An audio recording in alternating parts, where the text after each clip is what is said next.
Hi there everyone, welcome to my channel. And in this tutorial video guys, I will share to you another machine problem that we will solve, that will ask the user to give a sentence, and then our program will count the number of vowels, consonants, digits, and white space in a given sentence using C++ as our programming language.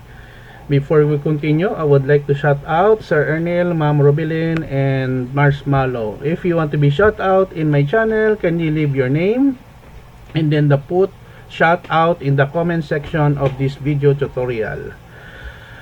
If you are new with my channel and then you like the content of this video, please hit the like button. Don't forget to share, and then please support my channel guys by clicking the subscribe button. So let's get started.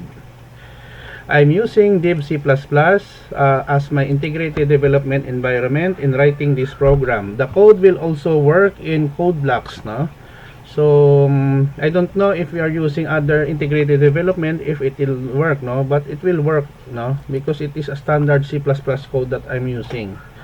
So we have here sharp include IO stream for input output in our program, sharp include string for string manipulation using namespace std.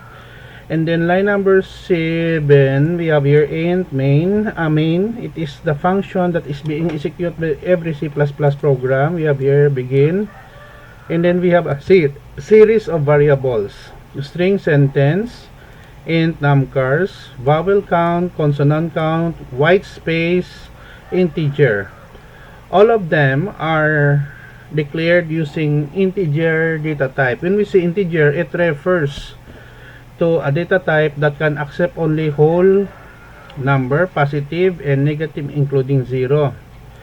And then we have here new line in line number 12.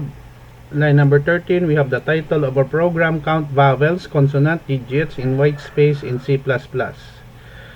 And then new line again in number 14, 15 and 16, enter a sentence. We are asking the user to give a sentence that will be stored in our variable sentence, which has a data type of string. So numcars, we convert the given sentence to, we count the length, So for I equals 0, I less than numcars, switch sentence at I, count by character, So we have here the vowels, E, E, O, O, capital and small letters, we are counting using switch statement break. For consonants, we enumerate also the list of letters for consonants, capital and lowercase. And then white space, there is a space, and then digits, 1 to 0, 1, 2, 3, 4, 5, 6, 7, 8, 9, and 0. And then we have here, we close our for loop statement and then the switch.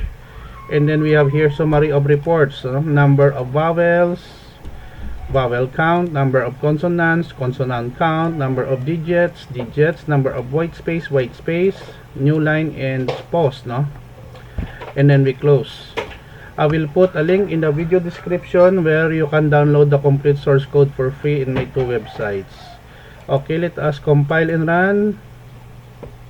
Okay, so count vowels, consonants, digits in white space in C++, enter a sentence. Let's say I was born on 1978 at Bacolod City. Okay, this is the sentence. The number of vowels, we have 9. Number consonant, 40. Number of digits, 1978, we have 4. Number of white space, we have 7. 1, 2, 3, 4, 5, 6, 7. Okay, that's correct, So press any key to continue. Okay, another example. The price of bread is